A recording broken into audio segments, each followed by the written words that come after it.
Yo era como que el que iba y movía las perillitas y sonaba, y trataba de que sonaba bien, movía, no sé, los ecualizadores. Y un disco. Eso fue lo primero que me llamó la atención. Con 12, 13 años empecé a consumir mucha música. Como que yo quería ser famoso.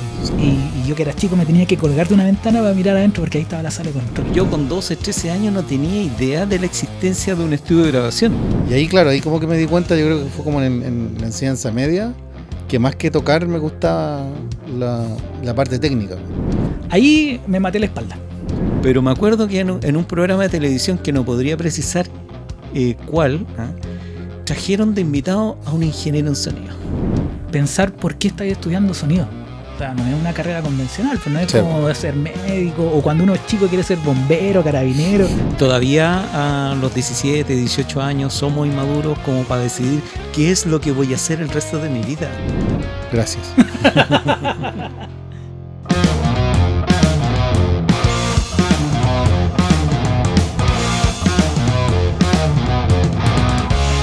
Bienvenidos a nuestro podcast Hablemos de Sonido. Hola, ¿cómo están? Aquí estamos en la sala de control de Estudio 360 en nuestro canal de YouTube, Hablemos de Sonido. Esta iniciativa, cuyo propósito es conversar acerca de nuestra pasión principal, que es el sonido profesional, y que está enmarcado dentro de este proyecto de creación de la Sociedad de Profesionales y Expertos de Audio de Chile, SPEAC. Vamos a ocupar este espacio para conversar de distintos temas que tienen que ver con el sonido profesional, ya sea la producción musical, la producción de sonido para cine, el broadcast, las consultorías, etcétera. En un diálogo abierto con los amigos, expertos en distintas áreas, y para lo cual vamos a desmenuzar un poco cómo está la situación actual en el país y qué es lo que se teje en distintas partes del orbe. Así que vamos a empezar dando un espacio para que cada uno de los integrantes de esta conversa, de esta tertulia, se presenten. Así que doy la palabra a quien quiera empezar, diciendo quién es, qué es lo que hace. De mayor a menor. ¿Cómo de mayor a menor? ¿Eso lo yo? Tengo que empezar yo. Entonces, partamos por acá. Ya. Bueno, soy Cristian Becerra, técnico en sonido. No sé cuándo terminé. Terminé de estudiar en el 98. Y me he dedicado, la vida me ha llevado un poco por el lado del sonido en vivo. Ahora hace 14 años ya que llevo mucho sonido en vivo. Y bueno, feliz de estar aquí compartiendo con Justo y con la intención de seguir compartiendo cosas con la gente, con los que están interesados en hablar de sonido. Y aquí tenemos también a Germán. Sí, mi nombre es Germán Durán. Primero yo estudié sonido en Iquique, algunas cosas por ahí en Argentina, cosas de especialización. Creo que yo me he dedicado a casi todas las ramas del sonido profesional en algún momento. Me tocó hacer por ahí control de ruido, me tocó trabajar, en el mismo estudio, mezclando, postproduciendo, grabando. Incluso les voy a contar de que en Bolivia en algún momento, cuando estuve trabajando allá, hice docencia y este año se cumplen 20 años desde que salí de la U. Yeah. Igual es fuerte. Son 20 años. Imagínate cuántos años le quedan a Justo. No quiero ni apuntar. Pero se tiene que presentar él todavía. Sí, y entonces contento de que estén acá y también de abrir las puertas a más integrantes, que esa es la idea. Bienvenidos, este es el primer capítulo, ojalá que salga bueno. Y le cedo la palabra a mi amigo, a Justo, que digamos que es la cabeza de esto. Claro, hay que decir que él nos contactó a nosotros. Sí. Y si no fuera por él, no estaríamos acá. Y además que con la trayectoria que tiene Justo, para los que no lo conocen, el profe de los profes. Sí. Bueno, así todo, hay gente que no me conoce, así que Justo Andrés Concha, ingeniero en sonido, Yo egresé el año 92, así que saquen la cuenta. y mis actividades básicamente han estado centradas en la docencia universitaria. Desde muy chiquitito empecé al tiro en la docencia. Ya el año 93 estaba haciendo clases en la legendaria Vipro, en la Vicente Pérez Rosales, y después en distintas casas de estudio. Y ahí seguimos, estamos ya completando 31 años haciendo clases y también trabajando como ingeniero consultor. Por ahí formamos una consultora con unos amigos, haciendo mediciones, instalaciones electroacústicas. Esas son como mis actividades, como ingeniero consultor y docencia. Después, con el paso del tiempo, me metí más en la educación, hice una licenciatura en educación, después un magíster en educación. Así que metido en la parte académica, preferentemente, y en los proyectos electroacústicos, la parte como más ingenieril del sonido profesional. ¿Y tú eres de los primeros que salió de la carrera del Vipro? La primera generación de ingenieros, porque el Vipro tenía técnico antes. No recuerdo exactamente, pero como por ahí por el año 85, 84 ya estaba impartiendo la carrera de técnico. Y el año 88, cuando entré yo, se abrió por primera vez la carrera de ingeniería. Y claro, yo fui parte de esa primera generación de ingenieros de la Vipro. Claro. Sí, es entretenida esa parte, porque cuando hicimos los programas con Julio, entrevistamos a Eduardo Vergara, por ejemplo, en algún momento, y siempre me sorprende que en Chile el sonido como carrera existe desde el año 69, si no me equivoco. 67. 67. Claro, ahí se abrió en la Universidad Austral, claro. la carrera de Ingeniería en Sonido. Entonces y después en 69 se abrió en la Universidad de Chile. Claro, eso era. Eduardo creo que entró ese primer año, el 69. Uh-huh. Por ahí andaba, no me acuerdo. Bueno, lo pueden ver en el Satellite que está por ahí. Uh-huh. Está en YouTube, en el otro canal, sí. La Austral fue la primera, después la Universidad de Chile. Después hubo algunas modificaciones. En la Austral ya en los años 80 cambió su plan de estudio de ingeniería en sonido a ingeniería acústica. Claro.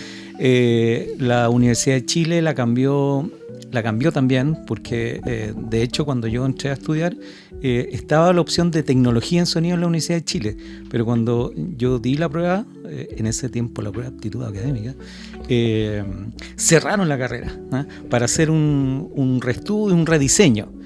Y después se reabrió. Hubo un tiempo en que la Universidad de Chile no tuvo la carrera. Y a mediados de los años 80 hubo varios institutos que, antes de ser universidad, la Pérez Rosales fue instituto profesional, por eso le llaman el Vipro. También estaba el IEP, el Santa Elvira, y ya después con un par de décadas posteriormente Arcos, Santo Tomás y Duoc. Así que hay tradición de la educación del sonido. De hecho fue, yo creo, no tengo ninguna evidencia, pero estoy prácticamente seguro que es el primer país de Latinoamérica que tiene formación en educación superior en sonido profesional. Sí, o sea, es súper probable. Porque cuando entrevistamos al tío Bob McCarthy, él nos comentaba que para poder estudiar tuvo que como que ir a donde estudió, que no me acuerdo dónde específicamente, y tuvo que elegir él sus asignaturas. Hizo como un bachillerato y fue eligiendo las asignaturas de electricidad, de física, algunas acústicas, para terminar como un ingeniero en sonido, porque la universidad donde estudió no tenía la carrera. Entonces sí, es súper probable que seamos, o sea, Chile sea el primer país de Latinoamérica que tenga esa. Y de hecho, bueno, a principios de los años 2000 ya había existido una sección AES en Chile, pero duró muy poquito. Después aprovechamos el impulso que nos dio la creación del Encuentro Internacional de Sonido que hacíamos en la Vipro y refundamos la sección de AES Chile. Estoy hablando del 2004, por ahí, 2004, 2005. Y ahí empezamos a interrelacionarnos con más gente de Latinoamérica y nos dimos cuenta que empezaron a salir carreras a entera semejanza de la educación de sonido en Chile, en Ecuador, en Perú, en Colombia, en Bolivia, bueno, donde tú trabajaste en Bolivia. Claro. Y bien simpático porque además en esa escuela, ¿no? Los precursores eran ex estudiantes nuestros. ¿No? Así que es como armamos una escuela de la educación en sonido, y eso se trascendió a toda Latinoamérica, y eso es muy entretenido. Qué encontrarse con exalumnos en distintas partes de Latinoamérica es súper entretenido. Sí, bueno, y mucha gente que está, personas que viven fuera de Chile, que se dedican al sonido, todos tienen siempre en cuenta el nombre, como el Vipro, como la gran institución. Claro. Yo conocí el Vipro cuando ya estaba trabajando, y fui a estos eventos que ustedes hacían, que eran poderosos, la verdad. Sí, pues llegaron a ser súper grandes en algún momento. Se notaba que había mucho trabajo y mucho cariño por lo que, o sea, por lo que querían lograr. Que, no sé, por ejemplo, yo la vez que vine con unos estudiantes de Bolivia a Santiago, como el 2008, 2007, no recuerdo, y estaba Richard Small. Y tenerlo ahí al lado. Una leyenda de la electroacústica, claro, para quienes no lo conocen. Digo. Después, investigando, vi que vino mucha gente importante. John Mayer, Hamasaki. No, John Mayer no. Kimio Hamasaki, Graham Langley, fundador de AMEC, Ron McMaster, que era ingeniero de mastering de Capitol Records, sí. Ken Calais, legendario productor de Fleetwood Mac, que estuvo hablando de cómo hacer mezcla multicanal para la música. O sea, fue como uno de los adelantados, pensando un poco en algunos de los temas que vamos a abordar quizás en otros capítulos, que es el tema del sonido inmersivo en la música. Él es un pionero. El sonista de Pavarotti, ¿cómo se llamaba? John Pillow. El Siegfried Linkwitz, de los famosos filtros Linkwitz-Riley, sí, los que manejan crossover y filtros digitales, saben que hay un tipo. Están los Butterworth, están los Bessel y están los Linkwitz-Riley. Bueno, el viejito Linkwitz estuvo acá en Chile conversando con nosotros. Y muchos amigos de Latinoamérica, Andrés Mayo, Eduardo Vergallo, el Mario Breuer, por mencionar algunos amigos de Argentina, también argentino pero estaba vecindado en España, el Ricardo Steinberg. Y para nosotros fue, porque después fue invitado asiduo,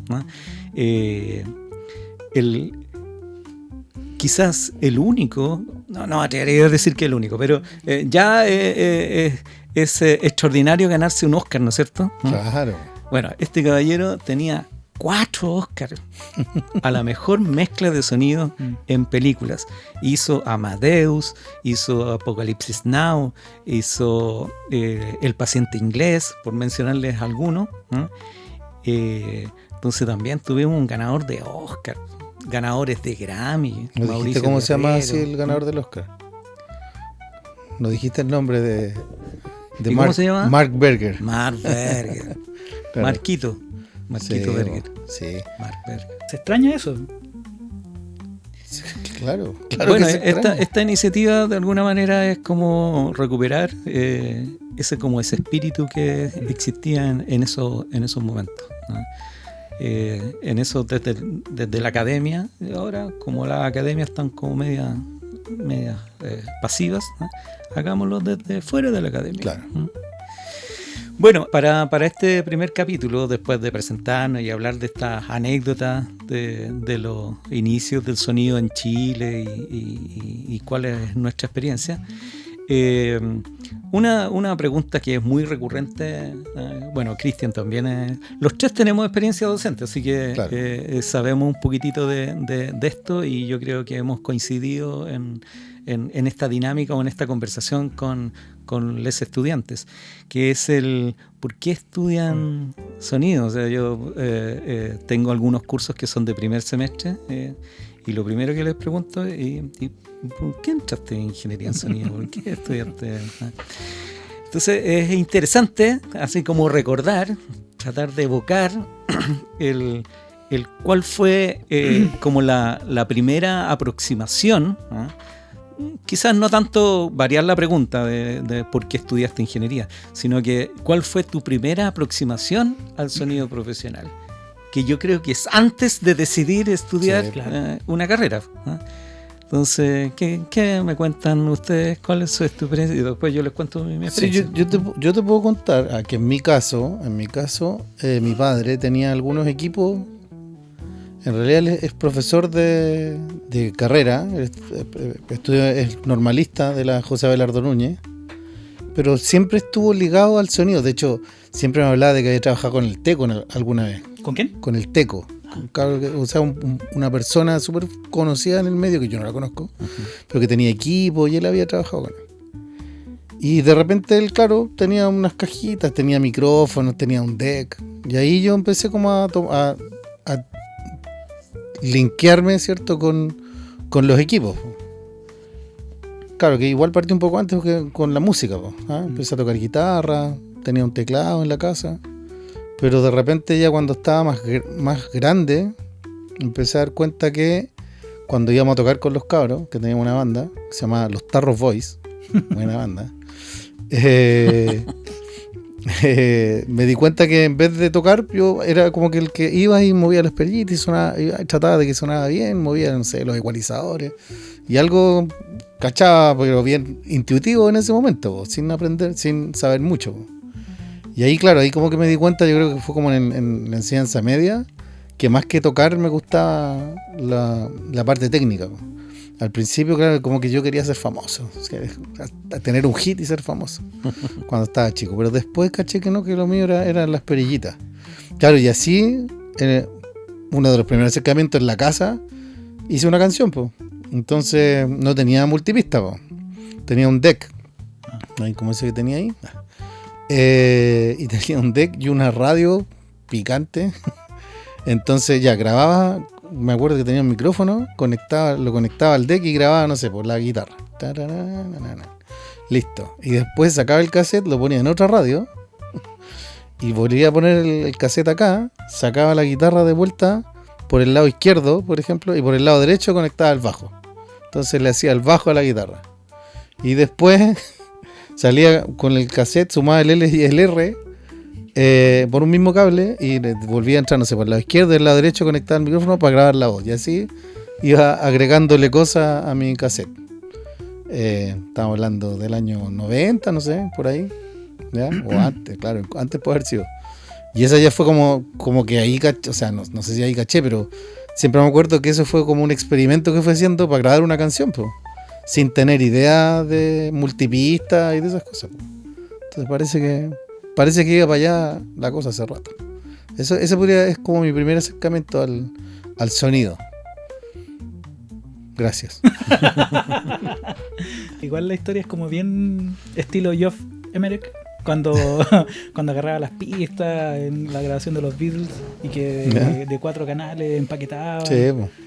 O sea, claro, yo lo tenía que hacer con un deck porque no claro, tenía multipista. Sí, claro. Y claro, y el ruido que se iba generando cada vez que salía de un lado para otro, cada vez tenía más ruido. Sí. Pero bueno, pero me sirvió para entender cómo funcionaba la cosa. Después cuando me hablaron de multipista, fácil, todo fácil, claro. Sí, eso ya lo hice en mi casa cuando era chico. Lo mío fue más o menos similar. Yo vengo del norte. Cuando digo yo vengo de Iquique, en realidad yo no soy de Iquique, soy de más adentro, de Pozo Almonte, un pueblito chiquitito que antiguamente era la pura pasada de la carretera. Sí, me acuerdo con 2 cuadras para allá, 3 cuadras para allá, claro. Y se acabó. Entonces mi mamá trabajaba en la municipalidad y muchas veces en la tarde no tenía con quién dejarme. Entonces yo me iba, no sé, 7, 8 años, me iba a la plaza, ahí al frente de la municipalidad a esperar a mi mamá. Y en la plaza, al otro lado de la municipalidad, había una radio, que era la radio León 13, que para la gente del norte la radio León 13 es como un emblema. Yeah. Porque es una radio que de una congregación de los Oblatos de María que llegó de Canadá. Y llegó con el fin de trabajar con la clase obrera, de esa época del salitre.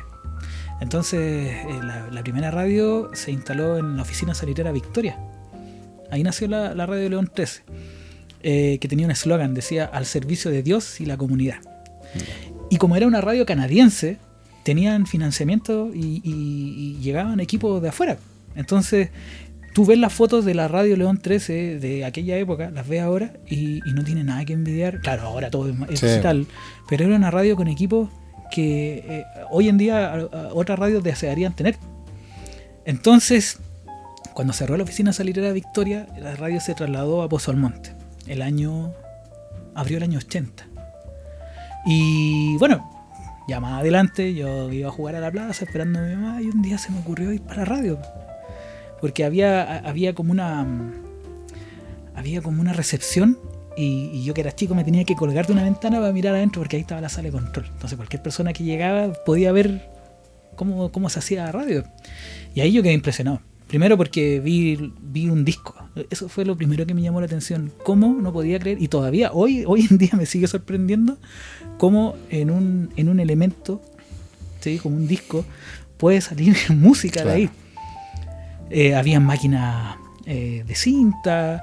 Me acuerdo que llegaban los Hot 50, que eran los éxitos que estaban pegando en Estados Unidos, y llegaban en carrete, en cinta.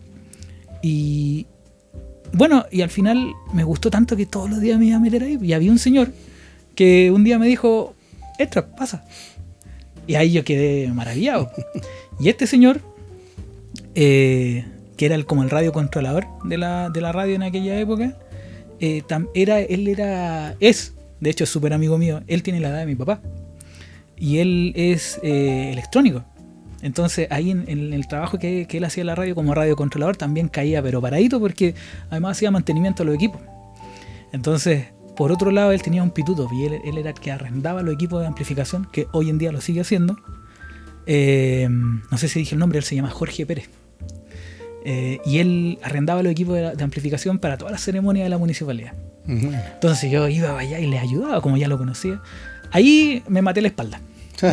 Digamos, los 10 años ya destrocé mi espalda. Me acuerdo que por enrollar cables yo trataba de ayudar a lo que podía. Me electrocuté, me dio de todo. Y él también, aparte, como era el que tenía los equipos de sonido en el pueblo, era el que hacía las fiestas. Matrimonio que había, Jorge Pérez ponía la música. Y como yo andaba ahí detrás de él, mi mamá y mi familia lo conocían, entonces ellos no tenían ningún problema que yo anduviera con él. Hasta que él un día se dio cuenta que yo podía armar el equipo solo. Yo tenía como 13 años. Y un día habían 2 pegas que eran de él. Entonces una la hacía él y la otra la hacía yo. Y ese fue mi primer sueldo.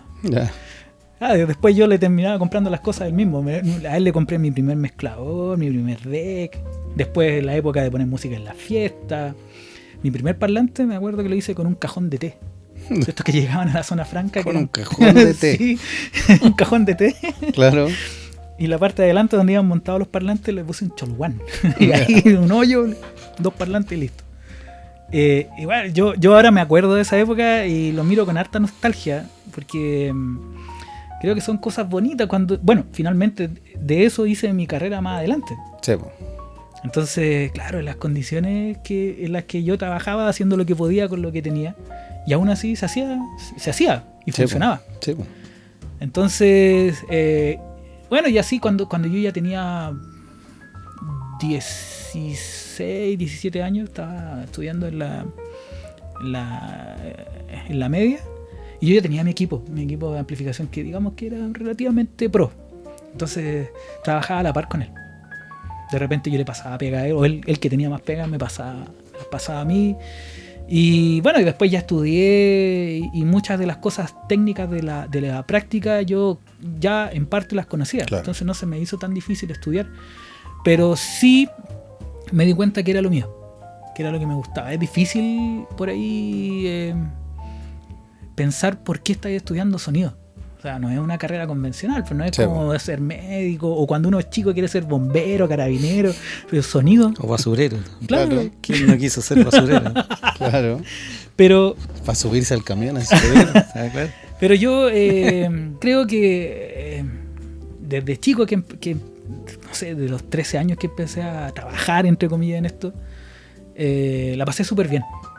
Y lo otro es que, bueno, también gracias a este trabajo yo he podido viajar, he podido conocer, así como tú también. Claro. Entonces, son como ciertos, no sé si será como un lujo que viene añadido a esta carrera. El conocer otros lugares, que te paguen por ir de repente, vamos a Punta Arenas. Claro. Entonces, yo creo que estudié, creo que no me equivoqué. Creo que Si no, fue lo más probable es que estaría en otra cosa. Bueno, eso Sí, pasa bueno. mucho. De hecho, habrán notado de que siempre que en los primeros años, en el primer semestre de la carrera de sonido, llegan muchos cabros que más van por el lado de la música y que intentan a través del sonido ser más músicos. Y ahí es donde al final del primer semestre o al final del segundo semestre viene la deserción. Claro. Sí, en mi caso, por ejemplo, cuando yo entré a estudiar sonido, éramos 58 en el primer semestre. Creo que al segundo ya quedamos en la mitad. Entonces, no sé si será un tema vocacional, tal vez algo que tiene que ver con la orientación. Que es difícil como decir, no, yo quiero estudiar sonido. Creo que es algo que se va dando en el camino. La verdad es que, yo creo que el fenómeno se ha ido como agudizando en el último tiempo. Es súper difícil de repente tomar una decisión cuando uno termina cuarto medio pensando en que de partida el colegio no te prepara para nada, ¿no? Sí. O sea, ¿para qué sirve un cabro de cuarto medio? Podría con ser mucho respeto, ¿no? de Con mucho portero, respeto. de portero en un edificio. Además, con toda la presión que significa salir y tener que Claro, elegir y una además carrera que tienes es tu que futuro. decidir. ¿Ah? Sí. O sea, es como llegaste a cuarto medio y tenés que decidir, porque es como que la vida se terminara en ese momento. Y en realidad está recién empezando. Y está recién empezando. ¿Ah? Y uno tiene muchos intereses, tiene muchas motivaciones y debe darse el espacio para equivocarse. Y a veces la sociedad, el grupo familiar, no te permite equivocarte. Entonces, bueno, yo lo veo en mis alumnos, estudiantes, en los estudiantes, que muchos sufren, porque resulta de que descubren que no era lo que ellos pensaban y tienen un miedo tremendo de contarlo en el hogar porque los van a retar, porque, pero ¿cómo? Estamos pagando esta carrera y no podéis equivocarte. Ya, a más de algunos lo han obligado a terminar. O sea, imagínense la tortura, terminar una carrera que tú no quieres terminar. Claro. Entonces es complicado, ¿no? Yo creo que todavía a los 17, 18 años somos inmaduros como para decidir qué es lo que voy a hacer el resto de mi vida. Sí, Ese es el tema. Pero bueno, son múltiples los factores. Hay algunos que también experimentan el choque cultural que significa pasar de la enseñanza media a la educación superior, que es otro nivel de exigencia, que requiere de un trabajo más autónomo, más independiente, más disciplinado, ¿no? Que no van a estar detrás tuyo, que hagas las tareas, o sea, es como, nadie te va a estar preguntando, oye, ¿por qué? Bueno, a veces uno lo hace, ¿por qué no estás viniendo a clase? Como si, no van a llamar a tu apoderado porque en la educación superior no tienes apoderado. claro. ¿Pero y tú cómo empezaste? Bueno, lo mío fue menos práctico que lo de ustedes. Yo creo que, bueno, muchos lugares comunes. En primer lugar, toda la gente, todas las personas tienen una banda sonora que es propia de su biografía, ¿no es cierto? Claro. Que uno llega a un lugar y en ese lugar, en ese grupo familiar, se escucha música. Y resultaba que en mi familia en particular se escuchaba mucha música. Y además soy el menor de 4 hermanos. Entonces yo no solo escuchaba la música de mis padres, sino que la música de mis hermanos mayores. Entonces era una paleta súper diversa entre tango, boleros, música de la nueva ola, 50, 60, yo diría incluso más atrás, 40, 50, 60, y después ya estaban mis hermanos que escuchaban música de los 70. Entonces, entre Camilo VI, Led Zeppelin y Frank Sinatra y la Guambalí, ¿eh? Claro. Ese era como mi paisaje de formación, ¿cachai? Y bueno, uno cuando llega a la adolescencia es como que anda en la búsqueda de su propia identidad y empieza a escuchar su propia música. Y claro, yo con 12, 13 años empecé a consumir mucha música, escuchaba mucha radio, ¿no? O sea, en mi adolescencia la radio era el principal medio de difusión de la música. Veía también mucha tele, trataba de ir periódicamente al cine. Me gustaban todos estos medios de entretenimiento, ¿no? En la televisión aparecieron los programas de videoclips, ¿no? No MTV, porque MTV era por televisión pagada y acá en Chile no existía la televisión pagada. Magnetoscopio musical. Estaba el magnetoscopio musical, más música claro. Y otro... Se nos cayó el carnet ahí. Sí, absolutamente. Estamos hablando de 40, 45 años atrás. Y así que todo lo que tenga que ver con entretenimiento, con música, con arte, yo lo consumía, lo escuchaba música, armaba. Bueno, yo creo que es un clásico. Todo adolescente del año 80 en algún momento se dedicó a hacer sus propias mezclas en sus cassettes, sí. Grabando las canciones de la radio, sí. Que además los desgraciados te las marcaban en la mitad de la canción. Sí. Radio concierto, desgraciado. Claro. ¿Por qué? ¿Por qué no se quedó callado? Claro. Y esos mismos cassettes iban dando vueltas en las fiestas y en la mitad de la fiesta aparecía Radio Carolina. Pero fíjense que para mí hay una anécdota muy interesante y que tiene que ver con todo esto, con los programas de música, con los programas de radio. Bueno, contarles que ustedes saben que en los años 70 aquí no pasó nada, porque aquí oscurantismo absoluto. ¿En serio? ¿Por qué? Sí, no les voy a contar por qué. Pero había toque de queda, así que los centros, los locales, no había discotecas, no había locales donde tocar música, las grabaciones se restringieron, no pasó nada, 70. Pero en los años 80 empezaron a suceder cosas muy interesantes y surgieron dos movimientos paralelos, contrapuestos, pero totalmente. Uno, como inspirados en lo que había sido la nueva canción chilena de los años 60, liderados por Violeta Parra, el Pato Mas, Inti Illimani, etc., Víctor Jara, y que hacían música con esas reminiscencias de raíz folclórica, pero un poco modernizada. Me acuerdo, ahí está Santiago del Nuevo Extremo, el Grupo Abril, por mencionar algunos, Sol y Medianoche, los Transportes Urbanos, claro. Aquí nuestro amigo 82, Cristian, claro, Transporte Urbano. También fue integrante de Transporte Urbano. Lo pueden escuchar, lo pueden escuchar. Lo pueden escuchar en Spotify, ¿eh? No, es que, o sea, es un paréntesis. Claro, yo toqué en Transporte Urbano porque empecé a tocar, o sea, primero empecé haciendo sonido, después toqué bajo, y entretenido porque era una banda que yo escuchaba de chico en mi casa, en un cassette así pirateado, porque claro, era música que estaba media prohibida. Y después llegar a tocar con ellos igual es interesante. Sí, pues ellos nacieron en el año 82 en la Universidad Técnica y ahí empezaron, y se llaman Transporte Urbano porque empezaron a tocar en las micros. Claro, yo no viví esa época, yo soy bastante posterior a eso. Se acabó el paréntesis. Se cierra. Bueno, ese lote y le llamaron el Canto Nuevo. Claro. El Canto Nuevo.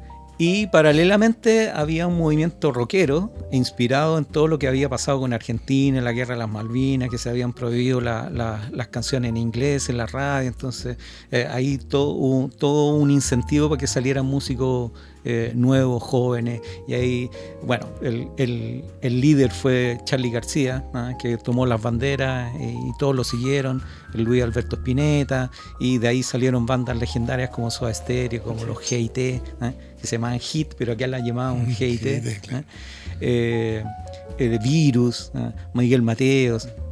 Y bueno, y esas bandas, esos grupos tenían que grabar en algún lugar. En ese momento yo con 12, 13 años no tenía idea de la existencia de un estudio de grabación. O sea, para mí era absolutamente un mundo desconocido el cómo se grababa la música. Pero me acuerdo que en un programa de televisión que no podría precisar cuál, trajeron de invitado a un ingeniero en sonido. Un ingeniero en sonido que se había formado en Estados Unidos y había trabajado con importantes artistas como Fleetwood Mac, como Frank Zappa, como Prince. Después él desmitificó algunas cosas de que no habían sido tan ciertas, pero lo de Fleetwood Mac sí es cierto. Y se trata de Hernán Rojas. Y Hernán Rojas se vino para acá a Chile, se instaló y armó un estudio, era Sonus, que entre comillas había re pocos estudios de grabación en los años 80. Claro. Y yo creo que él fue una pieza fundamental para el surgimiento del sonido en Chile. O sea, para mí, los ingenieros de sonido existen en el momento en que apareció Hernán Rojas. Y apareció y contaba qué es lo que hacía, y con quienes había trabajado. Me acuerdo que trabajó con una banda que se llamaba UPA, y que injustamente se les puso así como contrincante Los Prisioneros. No tenía nada que ver, es un lío de la prensa, ¿no? Pero UPA sonaba súper bien. Sí. No sé si se acuerdan de UPA, tenía buenas grabaciones, y ahí el Hernán Rojas tuvo mucho que ver. Entonces, la imagen del ingeniero en sonido aparece con este personaje, que sigue siendo muy importante, porque después trabajó en radiodifusión, fue productor televisivo, es como súper versátil. Sí. Igual no trabajé como tú en el tema de sonido en vivo, haciendo grabaciones, hacía grabaciones así como muy caseras. De repente con mi hermano y con un primo hacíamos una suerte de radioteatro, con una casetera así como súper picante, pero chistoso. Era como que uno se pone a pensar, oye, yo desde muy chico que ya estaba metido en el tema de grabando, escuchando música, haciendo estos mix. Pero tú viste a Hernán Rojas y tú dijiste, yo quiero ser como él. No directamente, pero es como que apareció como un referente de, mira, qué interesante. Algo más que... Porque es como que si tú me hubieses preguntado a los 13, 14 años, yo habría sido músico. Claro. Y a los 13, 14 años ya apareció, pero también podría ser ingeniero en sonido. Claro. Antes no existía. Antes era solo ser músico. Yo tocaba guitarra desde chico, de los 5, 6 años, ya no recuerdo más o menos, y podría haber seguido una carrera musical, pero me gustó el tema de la ingeniería en sonido. Así que sepa, Hernán Rojas, que me cambió la vida. Oye, podríamos invitarlo. Sería bacán. Sí. No, Hernán Rojas tiene más historias que... Sí. Es muy divertido, es muy simpático además. Ya, cambiando de tema... Pero dentro de la misma dirección, ya que estuvimos conversando acerca de nuestros primeros acercamientos, las motivaciones, cómo llegamos a este tema del sonido profesional, sería interesante que analizáramos cuál es la situación actual.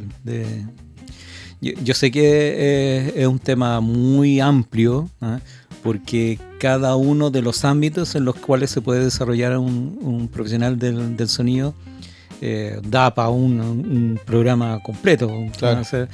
La música, el sonido en vivo, el sonido en cine, el sonido en televisión, el sonido en radio, etcétera, etcétera, etcétera. Pero podemos hacer como una suave pincelada acerca de un poco cuál es la situación. Yo creo que este video lo van a ver muchas personas que probablemente estén en la duda si estudian o no ingeniería en sonido, o producción musical, o música, o cine. No nos olvidemos que hay tremendas escuelas de cine en este país. Sí. Así que abro la conversación acerca de qué opinamos acerca de cómo está este tema de la producción.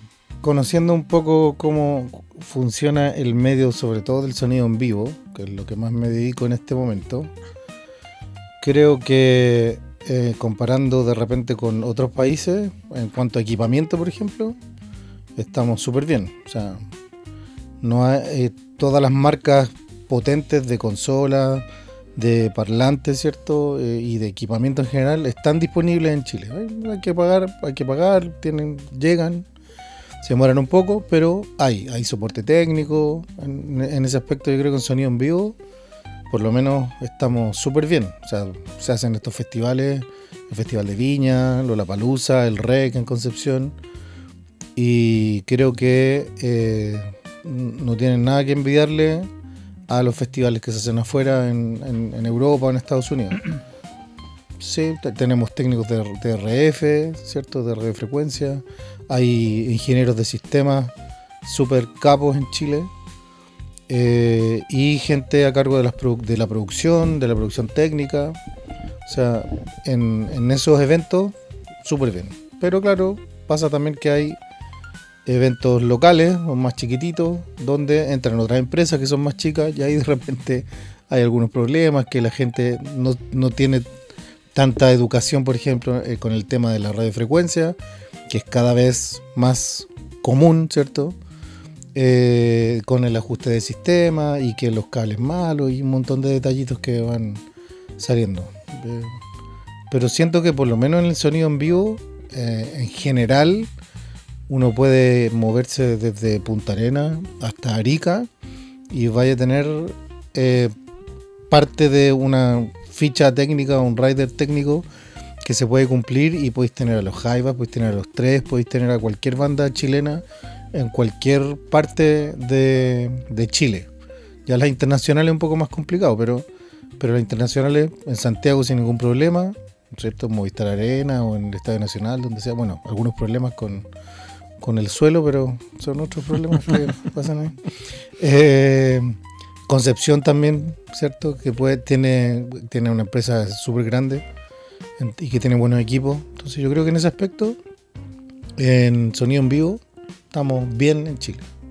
Eso primero. Hay una cosa interesante que mencionaste y que es parte de la evolución, creo yo. Hace algunas décadas, las empresas de sonido era un prestador de servicio, había otra empresa que era el montajista del escenario, hay otros que daban el servicio de iluminación, y dentro de sonido estaba el técnico de sala, el de escenario y asistente. Claro.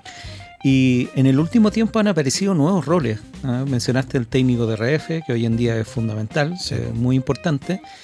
Y que no necesariamente es el de sala o el de escenario. Está el técnico de alineamiento, el que te hace las mediciones y te corrige el sistema, te lo deja, que también podría ser el de sala, pero a veces es un tercero. Claro.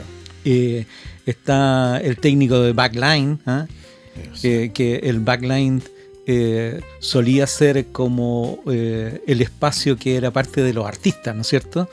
Hasta que los artistas, muchos, decidieron no andar con su instrumento y la productora ya lo incluía dentro del rider técnico, claro, ya el backline también, y las empresas tuvieron que suministrar o prestar el servicio de otorgar el backline. ¿Cómo ves ese tema de la diversificación de roles y funciones? Sí, o sea, es útil, ¿cierto? Es súper útil para nosotros como ingenieros o como técnicos en sonido para tener más espacio al final para trabajar. Y claro, y también, bueno, eso también ha ido como diversificando. Hay empresas de backline. Sí. O sea, no sé si al principio a lo mejor lo prestaban las mismas empresas de sonido, empezaron a comprar instrumentos. No, yo creo que no, pero claro, hay varias empresas de backline y no solo en Santiago, sino que para el norte, para el sur.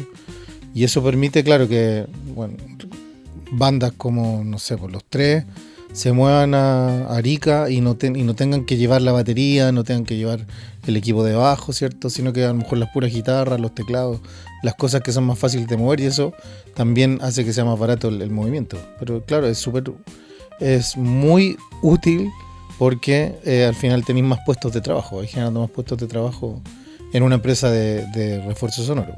Claro, pasa que las empresas más chicas a veces como que no entienden esto y tienen, claro, el mismo que entrega la consola es el que tiene que hacer el sistema y sabe de RF, entonces tiene que ir al monitoreo para ajustar la frecuencia, ¿cierto?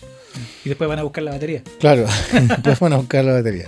Claro, eso pasa de repente en las ciudades más chicas. Sí. Pero claro, las bandas también han ido entendiendo eso y ya hay algunas que andan, varias ya de las que se mueven más, con un técnico de RF, por lo menos. Lo del técnico de sistemas en las bandas aquí en Chile todavía no ha aprendido.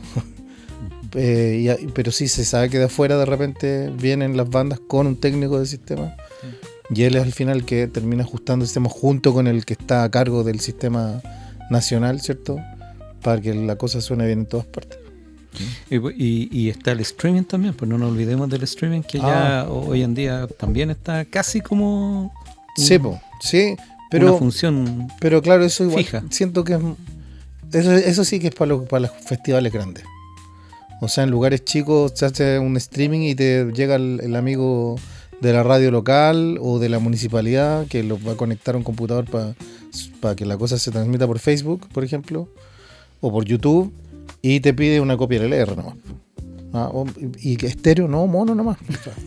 No, si tengo un puro cable. A veces los chiquillos, o sea, la gente no sabe ni siquiera que es mono estéreo. No, si tengo un puro cable, aquí lo tengo. Ya, bueno, será. Pero claro, en los festivales grandes, claro, se da como ese rol de el técnico, el ingeniero a cargo del streaming o de la transmisión de broadcast. Pero claro, pasa en los festivales grandes, sobre todo los televisados, por el Festival de Viña, no sé, por el de Olmué, ¿qué más puede ser? Cuando se televisaba Dichato, ¿ya? O la fiesta de la Independencia en Talca, que un rato también se televisaba. Claro, la gente, el canal que estaba a cargo tenía su sistema de broadcast o de transmisión, una mezcla aparte, con todas las señales copiadas. Y ahí, claro, también el artista define si lleva a un técnico o un ingeniero aparte o si deja que lo haga la televisión, el que está trabajando en la televisión, o exigen que sea una copia de lo que está saliendo en la sala, ¿no? También hay están todas esas opciones. Igual está interesante Claro. eso porque yo estaba pensando sobre esto de, digamos, de la diversificación y de cómo van apareciendo roles que son súper importantes y son claves. Es como la especialización en Claro, realidad. ¿no? Claro, pero que digamos que eso va apoyando a lograr un espectáculo de calidad. O sea, todo va subiendo. Pero yo lo llevo ahora a otra área, que es, por ejemplo, lo que pasa ahora con los estudios de grabación. Es conocido de que los estudios de grabación, por un lado, han ido desapareciendo. Claro. Como el recinto donde las personas van a grabar, un lugar que está acondicionado, que tiene una inversión más o menos fuerte en equipo de alta calidad. Y aquí yo veo todo lo contrario, porque de hecho han ido apareciendo home studios que han hecho trabajos importantes, pero los grandes estudios han ido en retroceso. Yo hace un tiempo veía un video de un señor, un productor, creo que estaba en Estados Unidos, pero era mexicano, y en una entrevista le preguntaba uno al otro, ¿es un negocio tener hoy en día un estudio de grabación? Y el tipo como que se agarraba la cabeza y decía, absolutamente no. Prácticamente los estudios de grabación son los que quedan. Son como los viejos dinosaurios que se resisten a la desaparición, Claro. a la extinción. Entonces, hay estudios de grabación grandes establecidos, por ejemplo, podemos considerar, no sé, Estudios del Sur. Claro, ¿cierto? el de María Pinto, el que está aquí en Ñuñoa. Todo el trabajo, por ejemplo, que hace Chalo, que digamos que tiene una cartera de clientes y que se mantiene. Triana. Estudios 360. Claro. Sí, pues CHT está ahí. CHT. Tarkus, que ahora es vinilo, que es de Claro. Lijara. No, pero Tarkus ahora Tarkus. con su dueño anterior, Ricardo, ¿se llama? Creo, Weiler. No me acuerdo. Juan Ricardo, me Juan confundí. Ricardo Sí. Weiler. Juan Ricardo Weiler, dueño de Tarkus, me confundí. Sí. Claro, el estudio de Tarkus, Juan Ricardo se lo llevó al Algarrobo, está en el Algarrobo Norte, ¿cierto? Y donde estaba Tarkus antes, está ahora la misma infraestructura que tenía el estudio, que está diseñado por East Lake Audio, creo, si no me equivoco. Y está vinilo, y eso es dueño Luis Jara y no sé si alguien más. Claro, pero no sé si pudiese mirarlo con la misma perspectiva de lo que está pasando a nivel de sonido en vivo, a nivel profesional.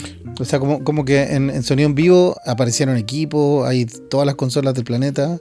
En cambio, los estudios como que quedaron ahí y se mantienen estos 4 o 5 estudios en Santiago, más o menos grandes. Y como que no se ve cuándo va a salir uno nuevo. O cuánto tiempo van a durar. No, sí, o sea, manteniéndose yo creo que pueden durar. Pero sí, pero puede ser que sea más difícil porque, claro, la gente joven que no conoce un estudio y que tiene la oportunidad de hacer sus cosas en la casa, tal vez encuentre necesario ir a un estudio. Y lo otro que ha proliferado en ese aspecto son estos servicios de grabación de músicos. ¿Has cachado eso, no? Como músico sesionista. Claro, un músico de sesión. Y te grabo la batería. Claro, mándame lo que tengo que grabar y yo te lo mando grabado. Hay muchos, no sé cuántos, pero hay varios bateristas, sobre todo, que tienen en su casa una salita, micrófonos, un sistema de grabación. Podéis pedirles que ajusten alguna cosa, que cambien afinación, ¿cierto? Pero también sabéis que eso ha ido surgiendo. Y claro, y al final es un músico que se asesora de repente por algún sonidista para que lo ayude con su sistema y lo tiene más o menos como papeado, para que funcione más o menos bien. Y él, claro, conoce algunas cosas no tan básicas ya, porque igual tiene que saber grabar. Y a veces no necesitan más ayuda de un ingeniero en sonido, y se graban solo y van mandando las pistas. Eso, claro, eso apareció. Bueno, hay varios temas que se desprenden de esta situación, digamos. Y que es ineludible abordarlo. De hecho, off the record estábamos comentando un poco cómo había cambiado el tema del acceso a la tecnología en los últimos 40 años, ¿no? Entonces, cuando nosotros nos formamos como ingeniero en sonido, el tener equipos profesionales era súper difícil porque era caro, era exclusivo de profesionales. Entonces, aunque tú fueras estudiante de sonido, era súper difícil tener acceso a eso. Claro. Tener micrófonos, tener una grabadora. En esa época todavía se usaban las grabadoras en cinta, era unos armatostes gigantes, una consola. ¿Dónde la había de tener? La había de tener en tu dormitorio. O sea, o tenís cama o tenías una consola. Claro. Entonces era complicado. Y de a poco aparecieron, yo diría que en los años 80, en los años 90, empezaron a aparecer una serie de marcas, ¿no?, que apuntaron a un público un poco más masivo, ¿no?, ofertando tecnologías, ¿no?, que eran de menor calidad, claro, pero más asequibles. Claro, como la prestigiosa marca alemana Behringer, ¿cierto? Alessi, Mackie, claro, que fueron como las pioneras y que les fue muy bien. Claro. Y hoy en día son empresas gigantes. O sea, Behringer compró Midas, ¿no?, porque les fue bien vendiendo equipos baratos. Claro. Y eso llegó a un público más masivo, ¿no?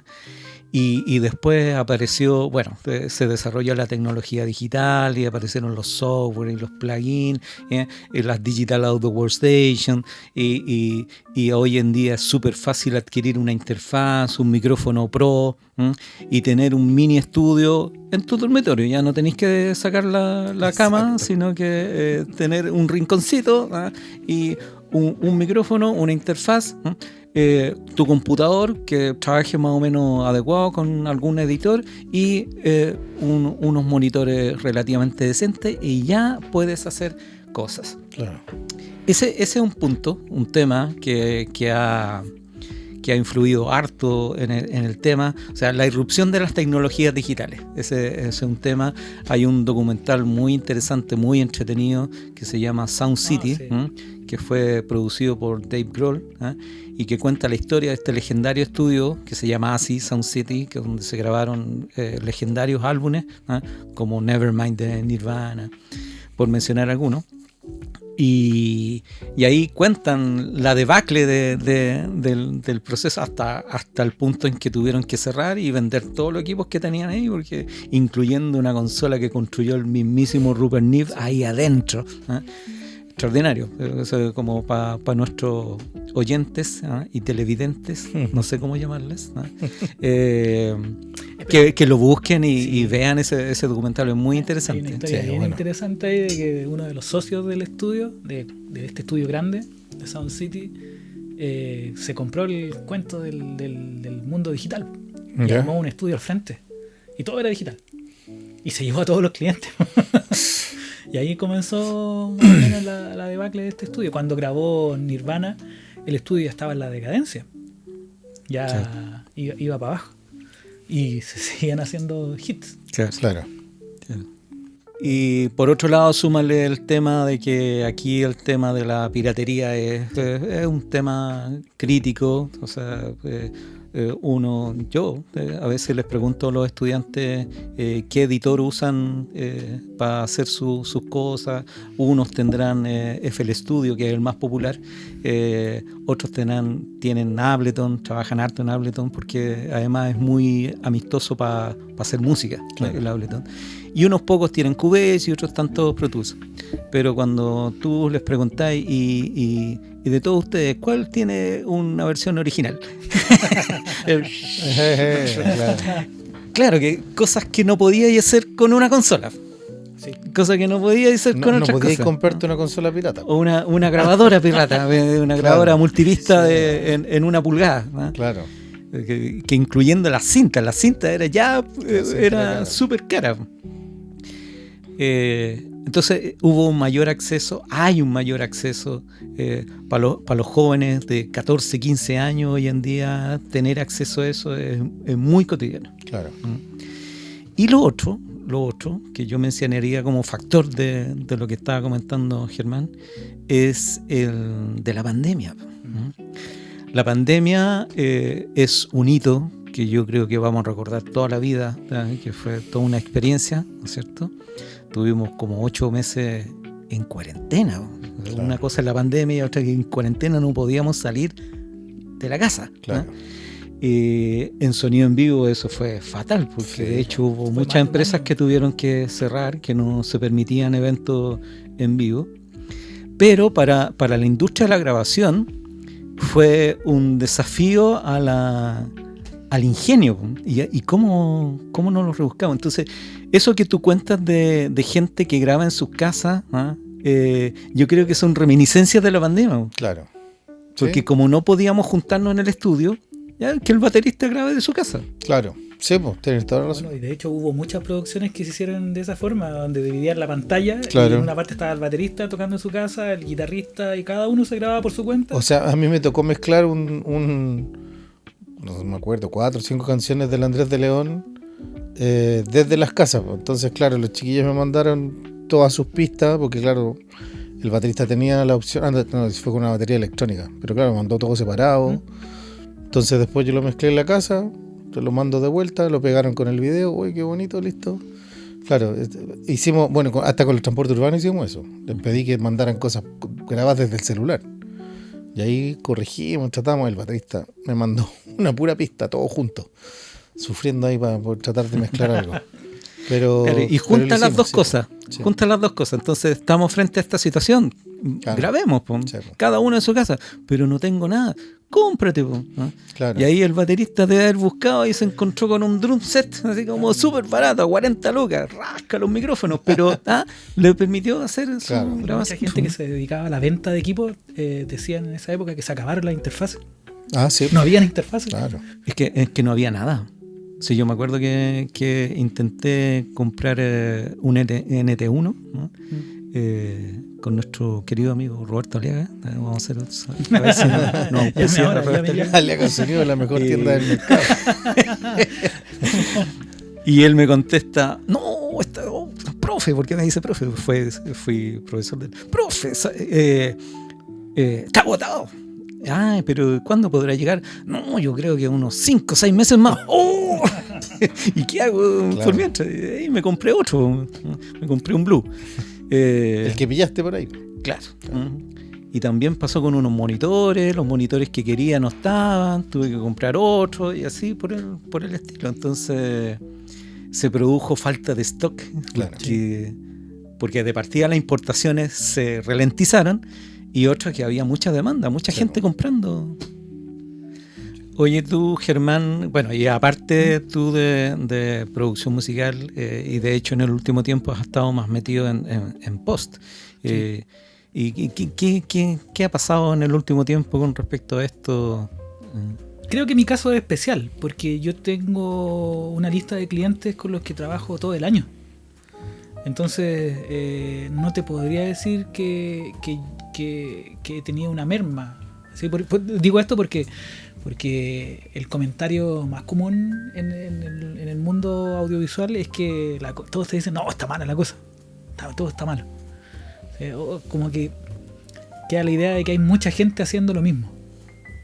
Así que ese también es un tema de que todos los años se discute y se dice, oye, hay muchos sonidistas. O sea, salen muchos todos los años. Claro. Sí.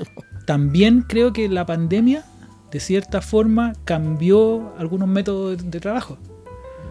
Porque antes te mandaban el material para, por ejemplo, una postproducción de un material audiovisual, y tú le dabas una mezcla, ¿no? Agregabas efectos y todo lo que es el proceso, y venía el cliente con algunas personas y revisaban y escuchaban contigo en el estudio. Y ahora yo prácticamente trabajo solo. Ya. Y le mando el material y ellos lo revisan en Yo su lo casa. reviso. Entonces, eso también a mí me permite otras cosas. Por ejemplo, me permite trabajar en horarios que son medio raros. ¿Sí? Claro. Las noches, tarde. Difícil decirle a un cliente, vente para acá y lo revisamos a las 3 de la mañana. Pero a esa hora yo puedo trabajar. Entonces, fue cambiando un poco. Pero no sé si esta idea, este concepto de que habemos muchos haciendo lo mismo, no sé si eso sea como parte del problema. Porque yo también yo he tenido que competir con colegas. Claro. Finalmente, en mi caso, por ejemplo, es el productor quien decide. Hay productores que les interesa que su material suene bien y como que buscan una cierta garantía y tienen su equipo de trabajo. Hay otros productores que no les interesa mucho. Que mientras menos paguen, mejor. Que es claro. Que suene como sea, pero que suene. Claro. Yo creo que hay un tema de una suerte de desequilibrio, diría yo. Porque, claro, el tema de las necesidades de alguna manera se cubren con una suerte de ecualización social, podríamos decir. La falta, subimos por acá, le sobra, le quitamos por acá. No sé si ustedes cachan un poco la situación de la ingeniería en prevención de riesgo. O sea, hace un par de décadas hubo una modificación de la legislación donde obligaba a todas las empresas a tener prevencionistas.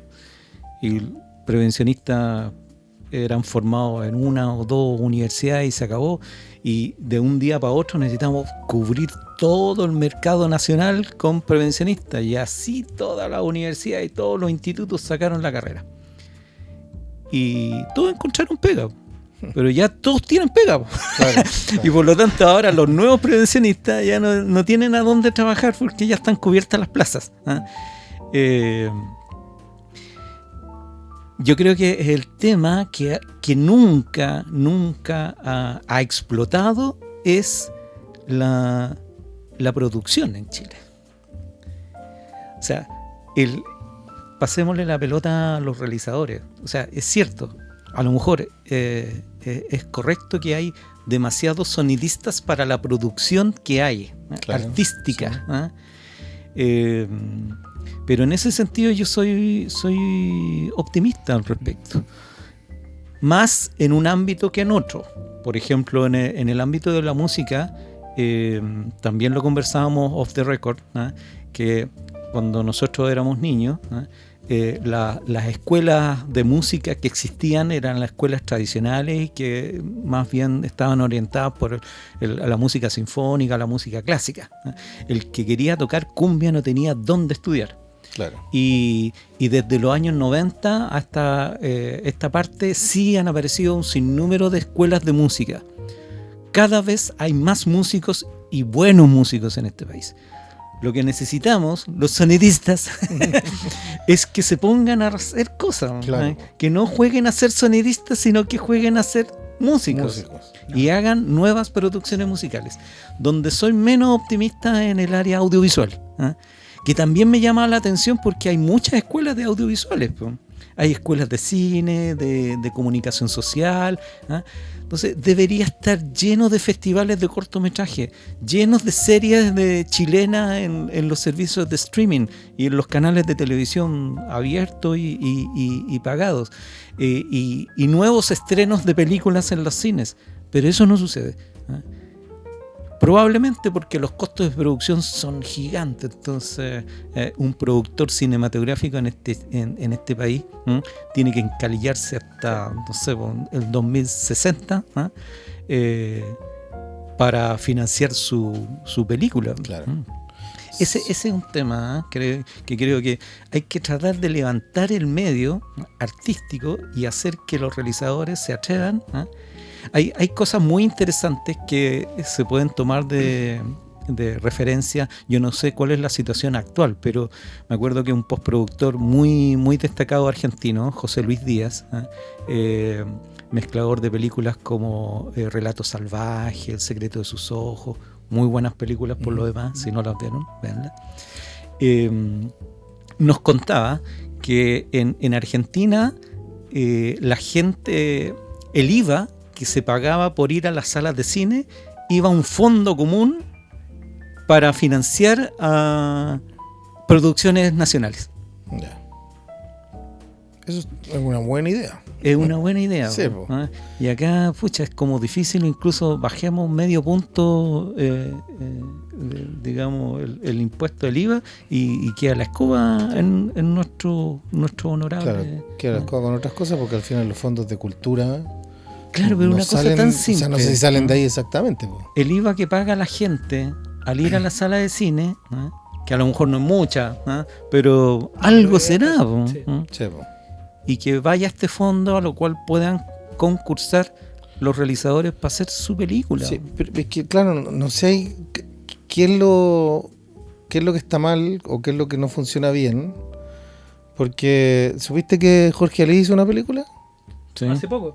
¿Cierto? Y no sé cuánto estuvo en las salas de cine. Ujú. ¿Cachai? Entonces también hay poca cultura, como no sé si es poca cultura, así como siempre yo hablo en las clases de repente que la gente, claro, tiene poca cultura de sonido, entonces cuando va a un recital va a ver al artista y no a escuchar, ¿cierto?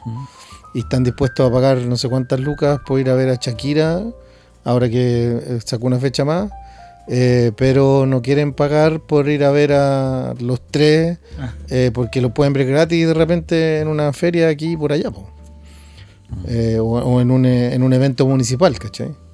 Entonces, claro, ahí no sé, y con las películas chilenas pasa lo mismo, no sé, están 2-3 semanas en cartelera, hay películas que de repente son muy buenas, pero que se pierden porque las ve poca gente, po. Llegan después a las plataformas tampoco se ven mucho. Entonces, claro, no sé si...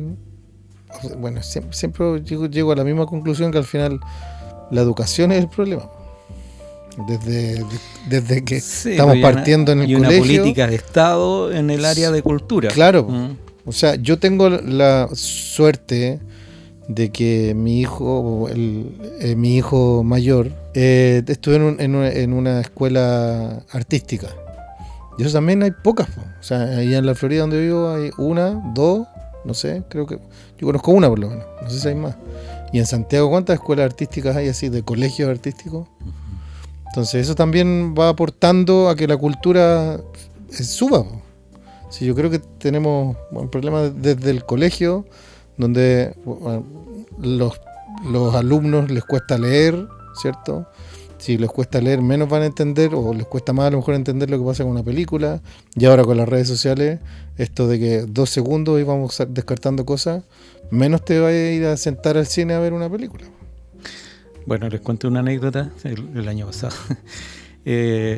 Primera clase de ingeniería en sonido. Y yo les contaba, más o menos describiendo en qué consistía todo eso. Y una de las cosas que yo trataba de incentivarles, bueno, si ustedes quieren dedicarse a la producción musical, tienen que ser muy cultos en música. ¿no? Y escuchar todo tipo de música, no solo la que les gusta. Si a ustedes les gustaría hacer sonido para películas, tienen que ser muy cultos en cinematografía, no ver solo películas de Marvel y DC Comics, ¿eh? Sino que también películas de autor y clásicos, películas que ya no están en la cartelera, pero o sea, tenéis que ver El Padrino alguna vez en tu vida, ¿no es cierto? Claro. Y una estudiante levantó la mano: profe, es que yo tengo un problema, yo no puedo ver una película más de 10 minutos. Sí, pues. Y claro, es el tema de las redes sociales, el tema hay una destacada psiquiatra que se llama Marian Rojas Estape, que habla del síndrome del scroll infinito. ¿Ya? Que la gente absolutamente hipnotizada con el scroll infinito, ¿no? Entonces de repente ve un video con un gatito chistoso, ya, y pasó, ¿no? Claro.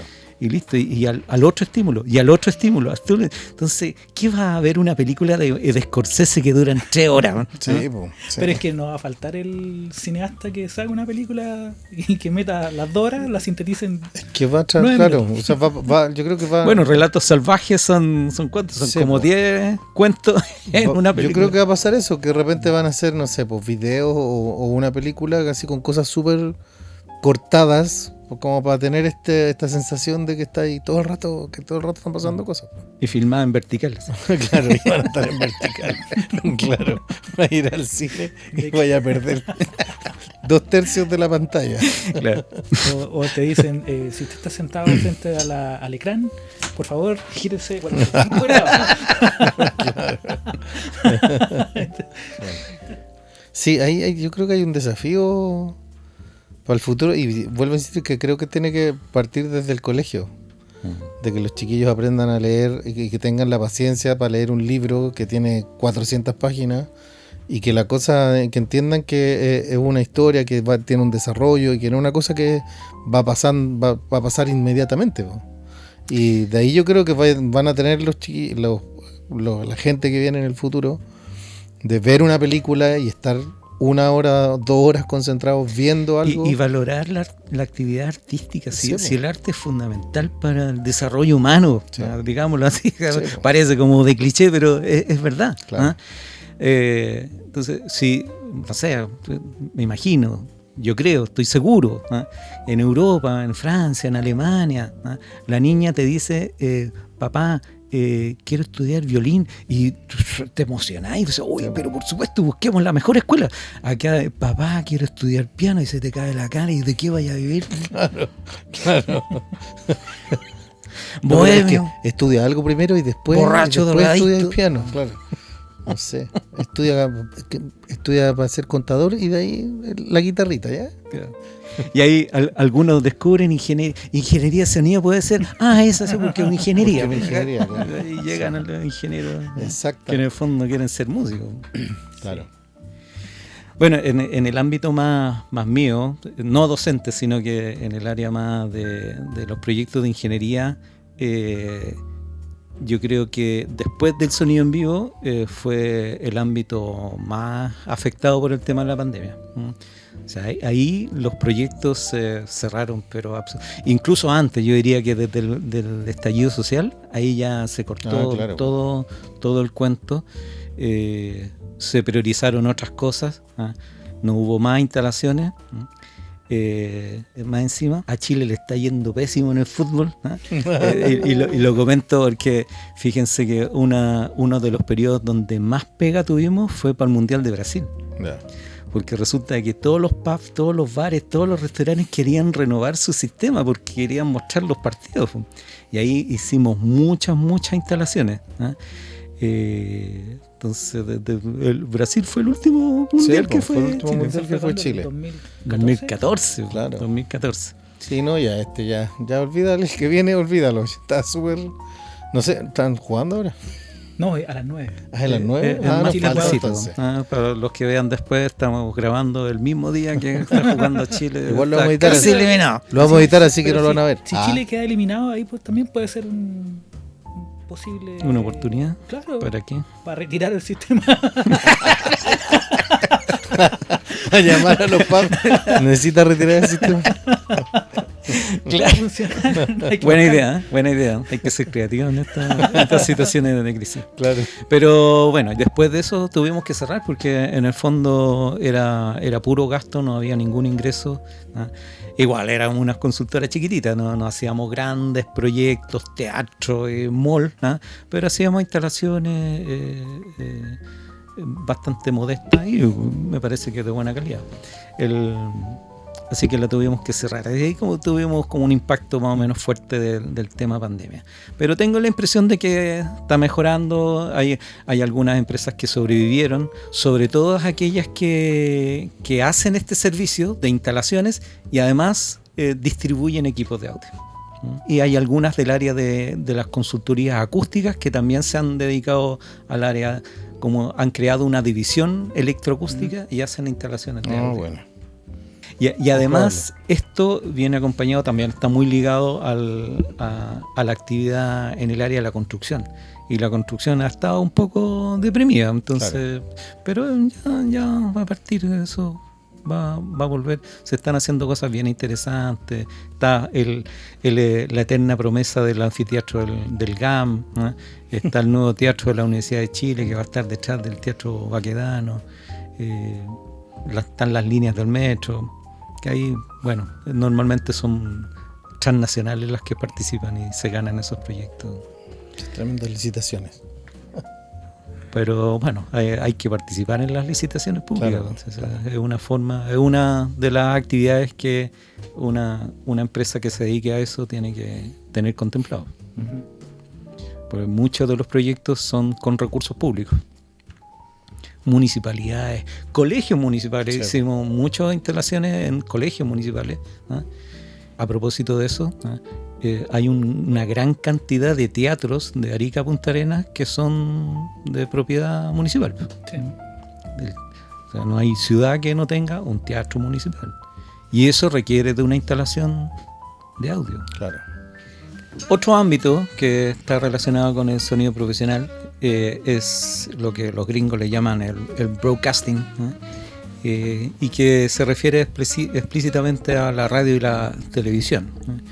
Yo ahí en ese punto, bueno, coinciden que ninguno de los tres nos dedicamos a esto, pero sí tenemos amigos que están metidos en el tema y yo personalmente tengo una visión así como que hay grandes diferencias, ¿no? La radio, sin lugar a dudas, no tiene la misma relevancia que tenía hace 40, 50 o 60 años, ¿no? que era el principal medio de comunicación, ¿no? Era la vía por la cual la gente se informaba, era la vía por la cual la gente escuchaba música, ¿no? Y debido a esta tremenda diversidad de ofertas de todo tipo, redes sociales, streaming, ¿no? También se ha visto afectada, pero menos que la televisión, ¿no? Yo creo que hay un público cautivo, muy interesante, que sigue escuchando radio, ¿no? Gente que va en el auto, en el taco de la tarde, en la mañana también, gente que lo primero que llega a su oficina y prende la radio. Cabe mencionar que las radios también han sabido cómo actualizarse, ¿eh? Muchas, por no decir todas, tienen también transmisiones por internet. Claro. Hacen transmisiones audiovisuales, ¿no? La radio Vivo Vivo, por ejemplo, también tiene una señal de televisión, ¿no? Y que se da por cable. Hay otras que tienen televisión abierta, ¿no? Que hay mucha gente que ve hasta el canal 13, pero no se dan cuenta que de ahí para arriba también hay otros canales, sí, en la televisión abierta, la gratuita, claro, ¿no? Esa con antena, ¿no? Todavía funciona porque hay algunos que vieron la noticia del apagón análogo y pensaron que la televisión se había acabado de la transmisión por el aire. No, claro, pero apagaron las señales análogas, pero siguen funcionando las señales la digitales. señal digital. Entonces, yo siempre he sido como un defensor de la radio, porque la radio tiene algo mágico, tiene algo romántico, que se sigue respetando, y hay un sinnúmero de amigos y profesionales que se enamoran. O sea, hay muchos exalumnos que a lo mejor nunca en su vida, dentro de toda la carrera, jamás pensaron en dedicarse a la radio y hicieron la práctica en una radio y se enamoraron y se quedaron toda la vida ahí. Claro. Tengo varios casos de ese tipo. Claro, el tema publicitario ha cambiado, es menor, pero sigue siendo bastante interesante y vuelvo a insistir, han sabido cómo sobrevivir en esta situación de crisis. La televisión está más complicada. La televisión, sobre todo la televisión abierta, está muy complicada, está llena de remakes, haciendo nuevas versiones de teleseries de los años 90 y además le ha ido muy mal. Es que son muy mal. Pero las originales fueron éxitos sí, de rating. Si ya te sabía el final, ¿qué lo vaya a ver de nuevo? Al Peyuco lo van a matar. Lo matan. No sabía. Volvieron a hacer los reality, que los reality en algún momento es como que habían pasado de moda. Pero entonces venden mucho. Sí, pero sí, es que están dando palos de ciego, creo yo. O sea, en algún momento se terminó la farándula y ahora está retornando a la farándula, están recurriendo a trucos ya conocidos. Claro. Pero no sé qué tanto les vaya a funcionar. Hay poca producción propia. Sí. Compran muchas cosas a productoras externas y pues, para qué decir el tema de las franquicias. O sea, estos programas de concurso son franquicias internacionales. Claro. Pero también el concepto como de un trabajador de pertenecer a un canal, eso ya también ya casi se está perdiendo, la externalización, donde cayeron estrepitosamente los sueldos. Sí. De hecho, hace unos 4 o 5 días atrás estuve conversando con un muy buen amigo mío, camarógrafo, y me decía de que está trabajando como conserje, y con mucha honra lo dice, porque la situación está tan inestable para él a nivel laboral que en eso tiene cierta seguridad. Entonces, por ahí también se pierden los talentos. Claro. También tengo amigos trabajando en tele y a veces los llamo o me comunico con ellos y de repente me da miedo preguntarles si siguen trabajando donde están. Porque claro, la cosa cambia de repente y escucháis, oye, en tal canal despidieron a un montón de gente y no sabéis si está uno de tus amigos ahí en ese lote. Claro. ¿Cachai? Pero bueno, por suerte los que conozco siguen trabajando en tele, por lo menos, en televisión.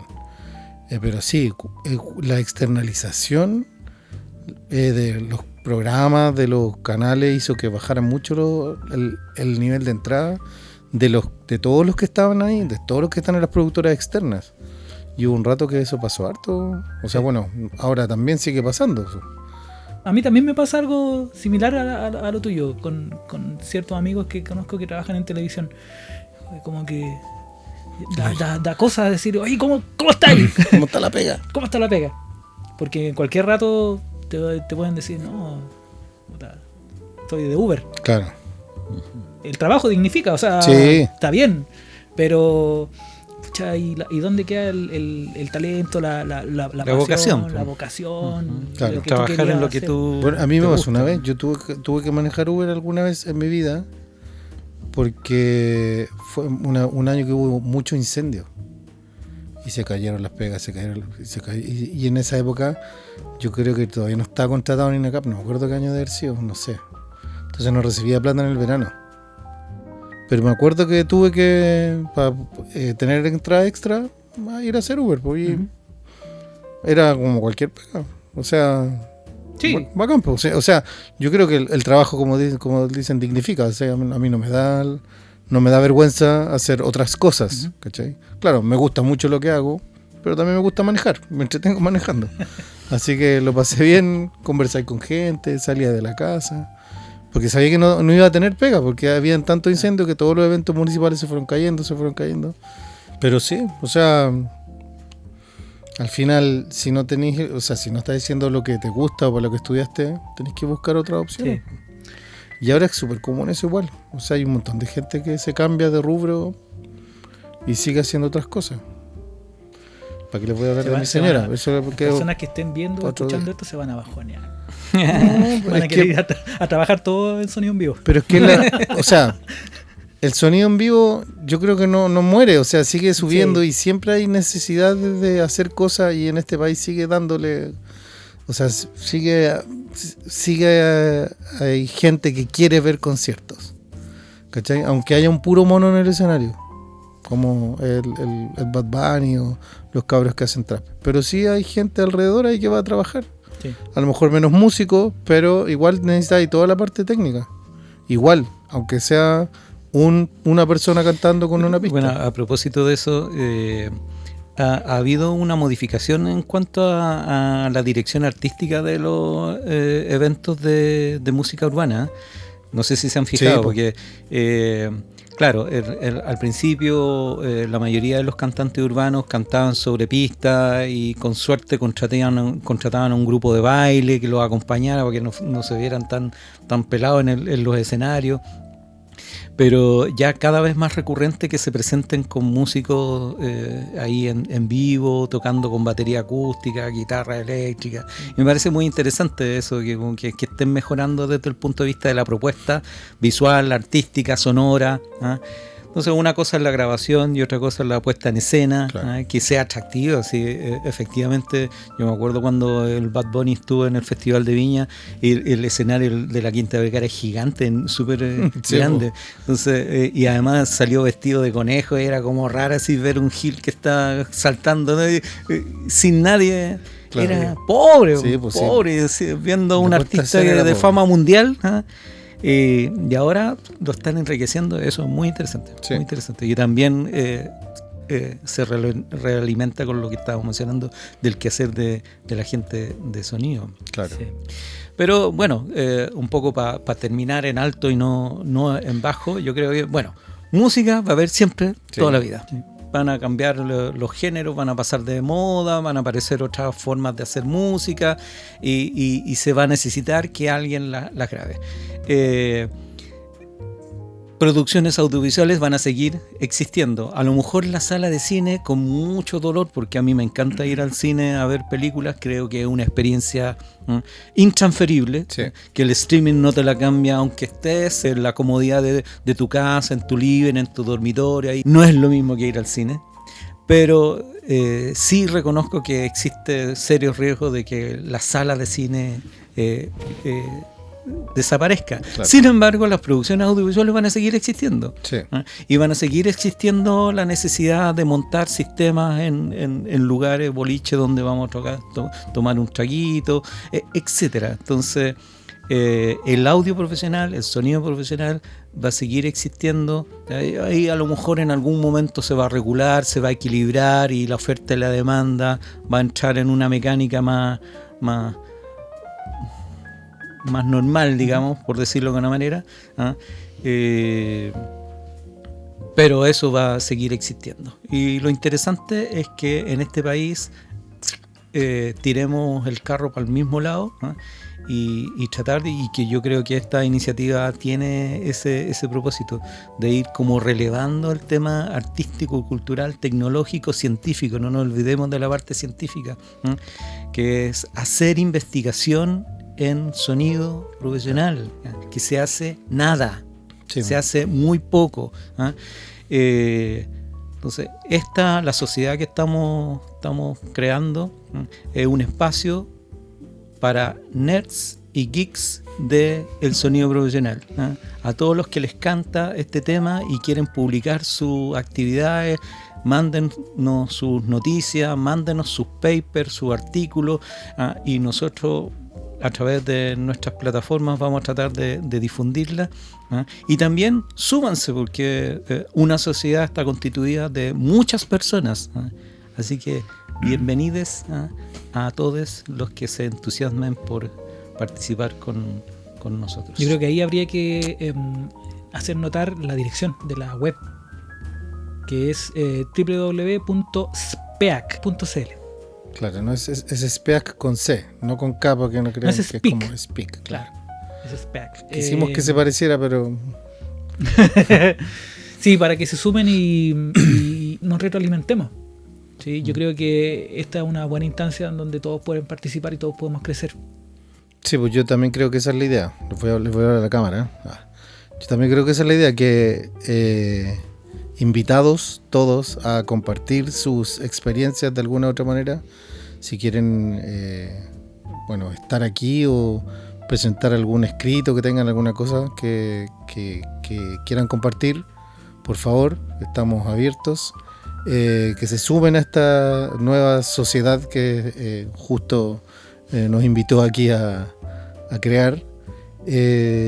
Y que ojalá, no sé, en algunos meses más tengamos una junta, ¿cierto?, de los socios de esta sociedad, donde nos podamos ver las caras directamente y compartir. Si al final es lo que hace crecer el medio, es compartir experiencias, saber qué estás haciendo tú, qué estás haciendo. No es nada raro que uno comparta con otro y saber, oye, yo hice esto, esto me resultó, y así todos vamos creciendo. Es una cosa de que vamos realimentándonos de nuestras propias experiencias y para que todos crezcamos juntos, ¿no? No para que yo gano más plata y tú no, ¿no? Sino que todos vamos creciendo juntos. Esa es la idea. Ya, pues, eso sería. Esta fue nuestra primera tertulia, ¿no? Y esperamos tener la siguiente. No hay primera sin segunda, como dicen por ahí. Así que estaremos informándoles el próximo capítulo y otros temas muy interesantes que vamos a abordar. Así que un saludo y estamos a la guaite.